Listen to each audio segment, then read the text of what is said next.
एक जंगल में रानो चिड़िया अपनी सास और ननद पिंकी चिड़िया के साथ रहती थी। रानो चिड़िया गांव की सीधी सादी चिड़िया थी। वह अपने ससुराल में सभी की सेवा करती थी, लेकिन उसकी ननद पिंकी हमेशा उससे जलती रहती थी। एक दिन उसका पति टुन्नू चिड़ा उसके लिए सुंदर से झुमके लेकर आता है।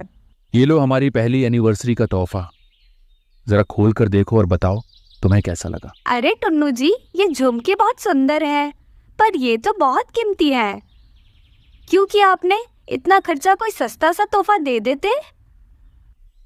रानो, तुम भी कैसी बातें कर रही हो? आज तक मैंने तुम्हें कुछ भी नहीं दिया है। चलो जल्दी से तैयार हो जाओ, आज हम बाहर चलकर खाना खाएंगे। अपने पति की बातें सुनकर रानो बहुत खुश हो जाती है और तैयार होने के लिए चली जाती है। रानो और टुन्नू चिड़ा की बातें पिंकी चिड़िया छुपकर सुन रही थी। वो जल्दी जल्दी अपनी माँ के पास जाती है और उसे बताती है, माँ, तुम यहाँ बैठकर बस आराम करो, वह भैया भाभी पर बहुत सारे पैसे लुटा रहे हैं। अगर ऐसा ही चलता रहा तो हम लोगों के लिए कुछ नहीं बचेगा। तू ये क्या अनाप शनाप बोलने जा रही है? क्या हुआ है? तो आज इतने गुस्से में क्यों है?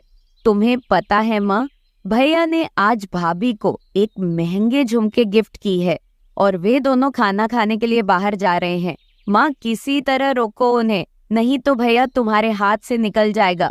अपनी बेटी की बातें सुनकर रानो की सास परेशान हो जाती है और अपने बेटे बहू को बाहर जाने से रोकने के लिए उपाय सोचने लगती है। जैसे ही रानो चिड़िया और टुन्नू चिड़ा घर से बाहर जाने लगते हैं, रानो की सास जोर जोर से चिल्लाने लगती है, हाय रे, अब मैं मर गई, अब मैं नहीं बचूंगी। अपनी सास के चिल्लाने की आवाज सुनकर चिड़िया उसके पास जाती है और उससे पूछती है, क्या हुआ माँ जी, इस तरह क्यों चिल्ला रही है? तू देख नहीं रही है, मैं दर्द से तड़प रही हूँ और तुझे बाहर जाने की पड़ी है। माँ जी, आपकी तबीयत ठीक नहीं है, मैं कहीं नहीं जा रही हूँ, आप आराम कीजिए, मैं आपको अभी दवा देती हूँ।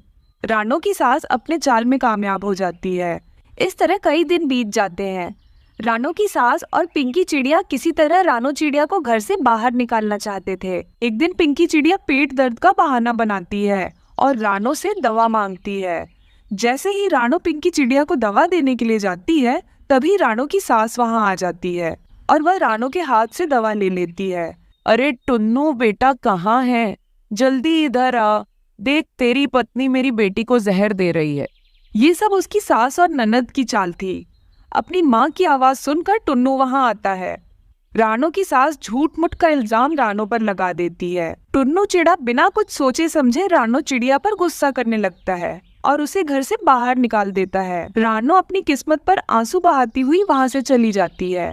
भटकते भटकते हुए एक नदी के पास पहुंचती है। उसे जोरों की प्यास लगी थी। वह नदी के पानी से अपनी प्यास बुझाती है। रात होने वाली है, अब मुझे अपने लिए सुरक्षित आसरा देखना होगा। मेरा पति मुझ पर यकीन नहीं करता, लेकिन एक न एक दिन उसे अपनी गलती का एहसास होगा। मैं कभी वो घर में वापस नहीं जाऊंगी।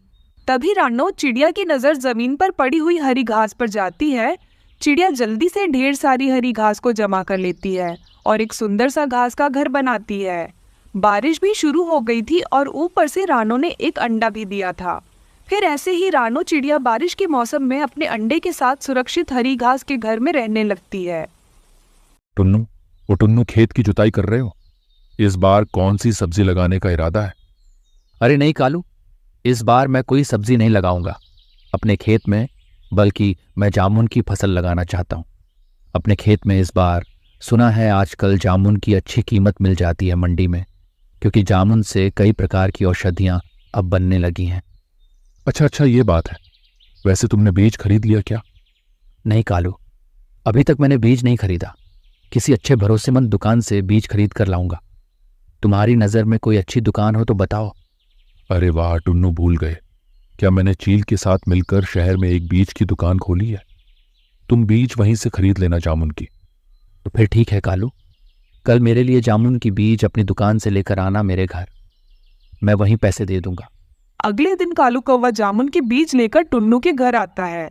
सुनो जी, ये कालू भरोसे का नहीं, इससे जामुन के बीज क्यों खरीद रहे हो? किसी अच्छे दुकान से जाकर खुद ही बीज खरीद कर लाना। अरे रानो, तुम खामखा में कालू पर क्यों शक करती है? कालू तो हमारा पड़ोसी है, हमसे वह धोखा नहीं कर सकता। मैं इन बीजों को लेकर अपने खेत पर बोने जा रहा हूँ। पापा मैं भी चलूंगी खेत पर आपके साथ, और मैं भी बीज बोऊंगी। नहीं नहीं गुड़िया बेटा, तुम खेत पर जाकर क्या करोगी?